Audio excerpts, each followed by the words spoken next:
Morning peeps, good morning everyone. How are we all doing? Hopefully you guys are all doing very, very well. Don't forget, hit that subscribe button. If you guys are new to the channel, don't forget as well to like and share the vids. Also, don't forget, give your boy a follow on Instagram if you have it, Ade Oladipo.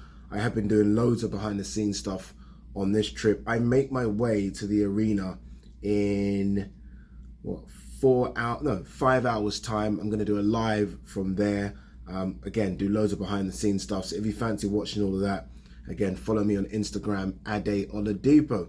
All right, peeps, how are we really feeling? If you're an AJ fan, what are your thoughts right now as we get closer to the event? I will say this, coming out here on Wednesday and sort of speaking to a lot of sort of boxing people that are here, I think 99% of them said OLEKSANDR USYK. Now, on the day of the fight, I still think the majority is saying Usyk, but I think it's got a lot closer. I think people have spoken to AJ, seen his mindset, which has been, I think, one of the big talking points. Realised he's in a good place, looks in great shape as always, and I think they're giving him a better chance. So I think if you ask the same people, whereas it was 99%, I think it would more be now 65-35. Again, still in the favour of Usyk, but I think people feel like AJ now has more than just a puncher's chance here. That's the feeling I'm getting anyway. I spoke to AJ yesterday, again, in good spirits. It's definitely more fired up than I've ever seen him before. Like, very sort of choppy with his answers, which is good. I like that. I want that. Again, as an AJ fan, I don't mind that. As an interviewer, it's quite difficult, right? Because you're thinking of the next question very quickly, but he seems ready to go. And regardless of the outcome, what I think we're going to get from him is a better performance than we got last time out. I think he looks, you know, when people talk about the old AJ, I don't think it's even that, because the old AJ wasn't fighting guys as good as OLEKSANDR USYK. But I just think we are going to see a more aggressive AJ. And if that's what people mean by the old AJ, then I think, yeah, I think you're going to get your wish. The hope is that Robert Garcia's sort of instilled something, right? I mean, Robert Garcia and Angel Fernandez, we spoke with them yesterday for TalkSport, and they seem confident they've got a game plan that's good enough to get the job done. I do think, remember the one criticism from the last fight was AJ went to the corner after rounds that he clearly lost, and there wasn't that urgency, like, you've lost the fucking round. I think Robert Garcia and Angel Fernandez will lay the law down. If AJ's not doing what they want him to do, they will lay the law down, and hopefully AJ's good enough to make the adjustments to kind of win back some rounds. There was a lot of talk about the weight, and I thought, it's weird because I did a video saying AJ looks smaller, right? Same weight, 17, what was he? I think it was even 4 pounds heavier. I think, was he 17.5, 17.6? OLEKSANDR USYK pretty much the same weight. He was 220 pounds, I believe. Last time out, he's 221 now. So they're both exactly the same weights, really. So the weight should have no bearing. I think it might even be beneficial for Usyk. And what I mean by that is, I think Usyk has now grown into the weight class, and this is just his weight. Whereas before, I think he had to kind of put a lot of weight on, which might have slowed his legs down. Now, I think he's used to carrying around this extra weight. So I think he will be okay with the weight. The arena's nice. The arena's nice. I think they were going to do it in the Jeddah Superdome, which is the football stadium. And I just didn't think they sold enough tickets. So they've moved to the arena, which I think holds around 14,000. It's like the Copper Box, but on steroids. And what I mean by that is, I think the Copper Box is one of those arenas where every seat has a good view. And I think this is like that as well. I think every single seat has a good view in here. But look, I mean, I'm not one of those boxing analysts that will tell you if AJ does this, he does that, he gets the job done. I don't know. Honestly, I don't pretend to know. It's just going to be a fight. I think it's going to be a fight. And I think at some time in this fight, it's going to turn into a war. And we'll see what AJ's got. We'll see what he's got, man. He's fighting a fucking Jedi master in there. But I don't care who you are. If someone hits you on the chin clean, you're going to feel it. You're going to feel it. OLEKSANDR Usyk's 35 years of age. He's had a long amateur career. Nearly 10 times the amount of amateur fights AJ's had. So, you know, what I'm hoping is that it catches up to you sometime.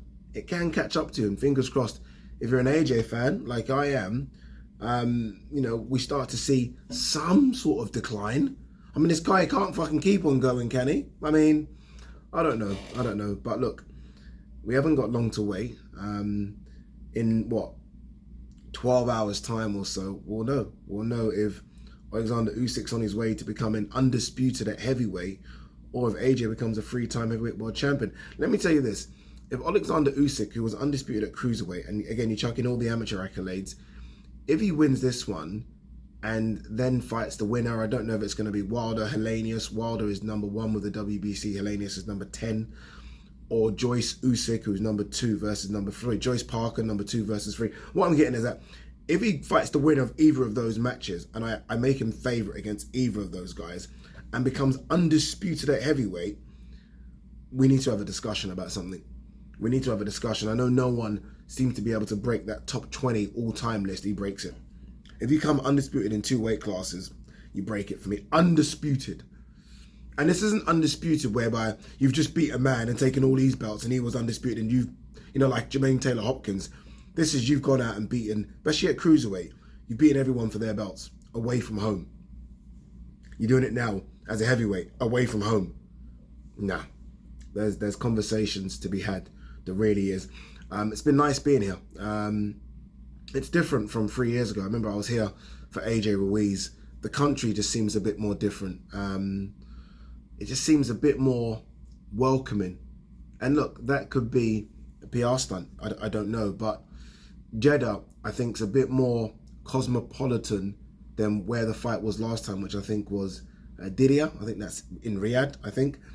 It just seems a bit more friendly. I remember last time I went off the beaten track and I wish I didn't. Whereas this time, you know, I've walked around, you know, I've gone to shops myself and everyone just seems happy. So, look, there are clearly human rights issues here, but it looks like it's a country that's trying to sort of improve. It's going to take a long time to improve, but it looks like it will do that. But look, guys, we're here. It's exciting to be here from a very personal standpoint. It's good to be here because, you know, when I was here 3 years ago, I paid for myself to get here. I did everything myself. It's nice now to be helped by DAZN and TalkSport. I've got a lot to do today.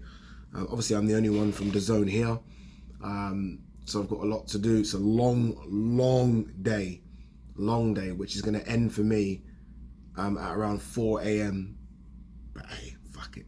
I mean, I'm here watching a fucking unified heavyweight title fight, and I guess with the Ring Magazine belt being on the line, one of these guys will walk away as the best heavyweight on the planet, and I'm going to be ringside for it. So look, we are blessed. A couple of really good fights on the undercard. Zhang versus Hrgovic, is a shootout, a straight shootout. That's going to be very interesting. Callum Smith versus Boldenik, I think it's pronunciation of his name, should be a good one as well. Boldenik's the European champion at cruiserweight, which I guess puts him sort of there or thereabouts when it comes to a top 10 placement. Callum Smith, just the one fight at cruiserweight, now obviously trained by Buddy McGirt. I spoke to him yesterday and he wants Beterbiev next. If he wins this one, he doesn't want to waste time.